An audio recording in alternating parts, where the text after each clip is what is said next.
అధ్యక్ష ధన్యవాదాలు మైక్ ఇచ్చినందుకు. అధ్యక్ష లాస్ట్ అసెంబ్లీలో అసలు నాకు మైక్ ఇవ్వనన్నారు, అసలు మొత్తం 4 సంవత్సరాలు ఇవ్వరేమనుకున్నాను, ఇచ్చినందుకు ధన్యవాదాలు అధ్యక్ష. అధ్యక్ష ఈరోజు గౌరవ మంత్రి గారు సమాధానం చెప్తూ కామారెడ్డి జాతీయ రహదారి గురించి, కరీంనగర్ కామారెడ్డి ఎల్లారెడ్డి గురించి అడిగారు అధ్యక్ష. కానీ దాని తర్వాత ఇక అన్ని గౌరవ మంత్రివర్యులు అన్ని వివరించి చెప్పారు. కానీ ఒకటి, మీరు పోతున్న రోడ్డు కానీ నేను పోతున్న రోడ్డు కానీ ముఖ్యమంత్రి గారు పోతున్న రోడ్డు కానీ Bijapur to Hyderabad to Bijapur road అధ్యక్ష. మన్నెగూడ నుండి బీజాపూర్ వరకు కంప్లీట్ అయింది. ఈ రోడ్ కూడా శాంక్షన్ వచ్చి 2 సంవత్సరాలు అయిపోయింది. ఎన్నికల కన్నా ముందే ల్యాండ్ ఎక్విజిషన్ 1300 కోట్లు పెట్టి ల్యాండ్ ఎక్విజిషన్ కూడా కంప్లీట్ చేస్తున్నాం. గౌరవ మంత్రి గారు ఇప్పుడు వచ్చినాక ఏదో ల్యాండ్ ఎక్విజిషన్ చేసినామని చెప్తున్నారు, అది కరెక్ట్ కాదనేది మీ ద్వారా గౌరవ మంత్రి గారికి చెప్తున్నాను. వాళ్ళ అధికారులు తప్పుడు సంకేతాలు ఇచ్చి తప్పుడు సమాచారం ఇచ్చి ఉంటారు అధ్యక్ష. 1300 కోట్లు పెట్టి అప్పుడే ల్యాండ్ ఎక్విజిషన్ చేస్తున్నాం. కానీ ఎందుకు ఆగింది అనేది, అక్కడ ఎంతమంది ప్రాణాలు పోతున్నాయని మనందరికీ తెలుసు అధ్యక్ష. 2 రోజులకు ఒక యాక్సిడెంట్ అవుతుంది, ఎంతమంది ప్రాణాలు పోతున్నాయి. ఎన్జిటీలో కేసు వేసిండ్రు అధ్యక్ష. ఎన్జిటీలో కేసు వేసినప్పుడు అధికారులు కరెక్ట్ అయిన ఇన్ఫర్మేషన్ ఇచ్చి దాన్ని స్టే వెకేట్ చేయించాలి అధ్యక్ష. మొన్న 13th రోజు ఎన్జిటీలో కేసు ఉండింది, ఆ స్టే వెకేట్ అయ్యిందా, నిజంగా రోడ్ మీరు స్టార్ట్ చేస్తున్నారా, వర్క్ స్టార్ట్ అయిందా, ఆ క్లారిఫికేషన్ కావాలి అధ్యక్ష. ఎందుకంటే ఊరికే చెప్పడం కాదు అధ్యక్ష. 13th రోజు కేసు ఉండింది, అది వెకేట్ చేశారా, వెకేట్ చేస్తే ఎప్పటి నుండి స్టార్ట్ చేస్తున్నారు, వెకేట్ అయ్యిందా అనేది మీరు చెప్పండి అధ్యక్ష. ఎందుకంటే అది కరెక్ట్గా స్టార్ట్ కాలేదు అధ్యక్ష. నేను మొన్న యాక్సిడెంట్ అయినప్పుడు గౌరవ కలెక్టర్ గారితో మాట్లాడి కనీసం సైడ్ బంప్స్ అన్న క్లియర్ చేయండి, గడ్డితోని యాక్సిడెంట్ అవుతుంది అది తీయండి అంటే అది మాత్రమే క్లియర్ చేస్తున్నారు తప్పిస్తే రోడ్ స్టార్ట్ అయింది కాదు అధ్యక్ష. అది స్టార్ట్ కానే కాదు.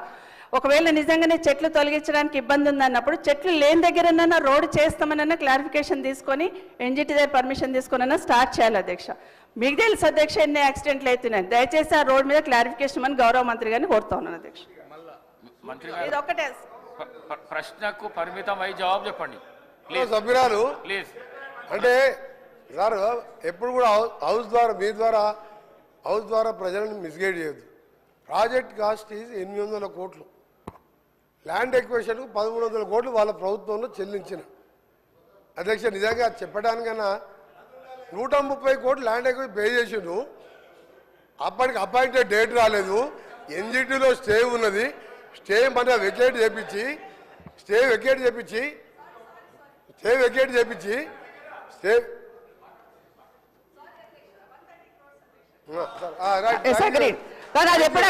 ఎప్పుడు చేస్తున్నారు సార్ అది చెప్పాలి అధ్యక్ష. అధ్యక్ష మీ ద్వారా ఒకటి అడుగుతున్నా, బిఫోర్ ఎలక్షన్స్ ల్యాండ్ ఎక్విజిషన్ చేసినాం కదా అధ్యక్ష, అది నేను క్లారిఫికేషన్ అడుగుతున్నాను. అప్పటి నుండి జరుగుతుంది కదా, ఎన్జిటీలో కేసు ఏమైందని సూటిగా అడుగుతున్నాను అధ్యక్ష. 840 కోట్లే శాంక్షన్ రోడ్కి, 130 కోట్లు ల్యాండ్ ఎక్విజిషన్ చేసుకున్నాము, అది కరెక్ట్ అధ్యక్ష, అయిపోయింది కంప్లీట్. కానీ ఎప్పటి నుండి ఎప్పుడు వెకెట్ అవుతుంది ఎన్జిటీలో మాత్రమే అడుగుతున్నాను అధ్యక్ష. సార్ ఎన్జిటీలో క్లియర్ అయింది. 28/11 రోజు అపాయింటెడ్ డేట్ ఇచ్చిండ్రు. 29th రోజు ఈ 29 మొన్న నవంబర్ మొబైలైజేషన్ వర్క్ స్టార్ట్ అయింది. వారు అదే జిల్లా వారు ఇప్పుడు పోయి చూసుకోవచ్చు వర్క్ నడుస్తుందా లేదా. మీరు ఎప్పుడు కూడా వాస్తవాలు ఒప్పుకోవాలి. గట్కేసర్ ఫ్లైఓవర్ 7 ఏళ్ళు అయింది. మీ సంగతి చెప్పాలంటే ఒక రోజంతా పడుతుంది అధ్యక్ష, ఒక రోజంతా పడుతుంది. అన్ని అబద్ధాలే. ఒక్క మంచి పని చేయకుండా రాష్ట్రాన్ని 100 ఏళ్ళ విధ్వంసం సృష్టించి వీళ్ళు ఓ రోజు బేడీలు వేసుకుంటారు. బేడీలు వేస్తారు పోలీసు వాళ్ళు అధ్యక్ష, పోలీసు వాళ్ళు వేస్తారు, రేపే మాపే పోలీసు వాళ్ళు బేడీలు వేస్తారు. వాళ్ళు బేడీలు వేసుకునేది ఆ బేడీలో ఫోటో చూస్తే ఆ బేడీలో ఫోటో చూస్తే అసలు బేడీలు వేసుకునేది ఇద్దరు, వాళ్ళు బేడీలు వేసుకోలే, అమాయకులకు బేడీలు బేడీలు వేస్తానికి రేపు మాప పోలీసు వాళ్ళు వస్తారు, బేడీలు వేసుకొని తీసుకుపోతారు.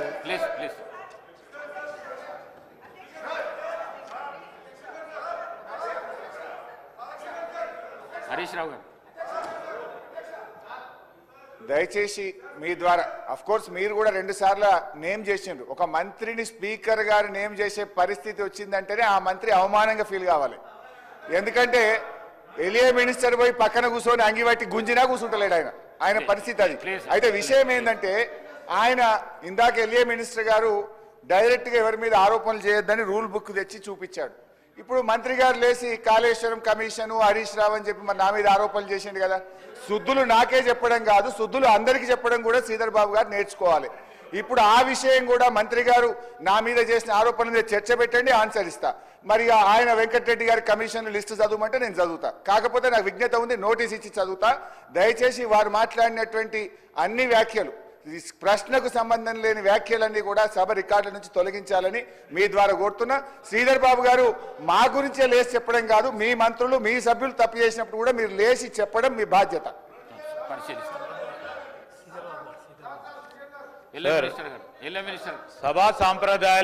సభా సాంప్రదాయాలకు సంబంధించి రూల్స్ ప్రొసీజర్కి సంబంధించిన అంశం విషయంలో మేము వారికి కూడా తెలియజేస్తామని అధ్యక్ష, ఎవరైనా రూల్స్కి కానీ ప్రొసీజర్స్ కానీ కన్వెన్షన్స్ కానీ విరుద్ధంగా పోతే తప్పకుండా మీరు వారిపైన చర్య తీసుకునే అధికారం ఉంది. ఎవరు అయినా కూడా అస్పర్షన్ చేసినా తప్పకుండా రికార్డులను తొలగించండి అధ్యక్ష. మేము కూడా ఖచ్చితంగా కూడా దానిపైన నిలబడతాం. ఎందుకంటే సభా సాంప్రదాయాలను పాటించాలి, డెమోక్రటిక్ స్పిరిట్తోనే ముందుకు వెళ్తామని నేను గౌరవ సభ్యులు హరీష్ రావు గారికి కూడా తెలియజేస్తాను.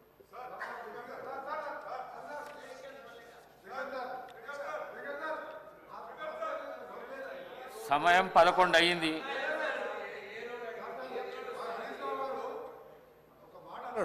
దానికి ఒక్కటే సమాధానం చెప్ప ఆయన ప్రతిపక్ష నాయకుడు మాట్లాడేవాడిని. ఈ పిల్లలతో ఏం మాట్లాడతాను సార్? ఈ పిల్లలతో మేమే మాట్లాడు సార్. నేను ఒకటే సార్ ఆయన ఒక మాట అన్నాడు, కాళేశ్వరం కమిషన్ హరీష్ రావు అని ఒప్పుకుంటున్నా. నేను ఎక్కడన్నా కమిషన్ ₹1 తీసుకున్నట్టు నువ్వు బినామీ నారాయణ స్కూల్స్ కొన్నావా, కాళేశ్వరం కొన్నావా, కమిషన్ తిన్నావా ప్రూవ్ చేస్తున్నావు. నా మీద ₹1 నా రాజకీయ జీవితంలో రెడీ కాదు. ఇప్పుడు పోదాం, అర్జెంట్ చేయండి. అరే నువ్వు చిన్న మావజాటు అల్లునిగా 10,000 కోట్లు దోసుకున్న దొంగ. వీళ్ళు మాట్లాడు అధ్యక్ష నా గురించి నా మీద. మినిస్టర్ గారు, గౌరవ స్పీకర్ గారికి కోరుతా ఉన్నాం అధ్యక్ష, హౌస్ ఆర్డర్లు పెట్టేసే కార్యక్రమం చేయాలి. ఎవరైనా ఏ అస్పర్షన్స్ అయినా అటు నుంచి వచ్చినా ఇటు నుంచి వచ్చినా సార్, వీఆర్ వెరీ క్లియర్. మనం సభా సాంప్రదాయాలను పాటించాలా. డెఫినెట్లీ ఎవరిపైన ఎవరు ఆరోపణలు చేసినా దానికి సంబంధించి మీరు రూల్స్ ప్రకారం ఏ విధంగా మీరు చర్య తీసుకోవాలనో, ఏ విధమైన స్టెప్స్ తీసుకోవాలనో తప్పకుండా చేయండి అధ్యక్ష. We're very clear, we're very open. నేను ఈరోజు సూక్తులు చెప్పడానికి కాదు, చెప్పాను సార్, అది కూడా ఏదైనా తప్పుడో చెప్తామని చెప్తున్నాం కదా. ఈరోజు నేను హరీష్ రావు గారికి కూడా చెప్తా ఉన్నాము, వారు చేసిన మీరు చేసిన ఎవరు చేసినా which is against the principles of legislature should be, ఆ స్టేట్మెంట్స్ కానీ అది కానీ definitely we will address. Definitely sir, నేను కాదంటే నేను చెప్తా ఉన్నాం కదా. We're not. సమయం 11 అవుతున్నది. ప్రశ్నోత్తరాలలో రెండే క్వశ్చన్స్ అయినాయి. ప్రశ్నకు పరిమితమై ప్రశ్న అడిగితే జవాబుకు పరిమితమై చెప్తేనేమో 10 ప్రశ్నలకు సభ్యులకు న్యాయం చేసినట్లు అవుతుంది. ఈ విధంగా అయితే చేయలేము మేము. దయచేసి కోమటిరెడ్డి వెంకటరెడ్డి గారు మాట్లాడిన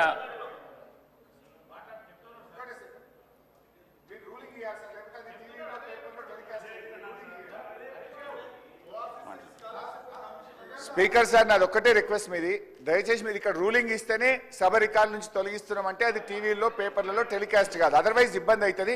ఇంకొక చిన్న సబ్మిషన్ సార్, మనం నార్మల్గా రోడ్ల మీద డ్రంక్ అండ్ డ్రైవ్ టెస్ట్ చేస్తాము, ఇప్పుడు అసెంబ్లీలో కూడా బయట డ్రంక్ అండ్ డ్రైవ్ టెస్ట్ చేయాల్సిన అవసరం కనబడతా ఉంది. కొంతమంది సభ్యులు పొద్దున్నే బాగా డ్రంక్ చేసి సభలోకి రావడం వల్ల వాళ్ళు ఏం మాట్లాడుతుందో సోయి లేకుండా మాట్లాడే పరిస్థితి వచ్చింది.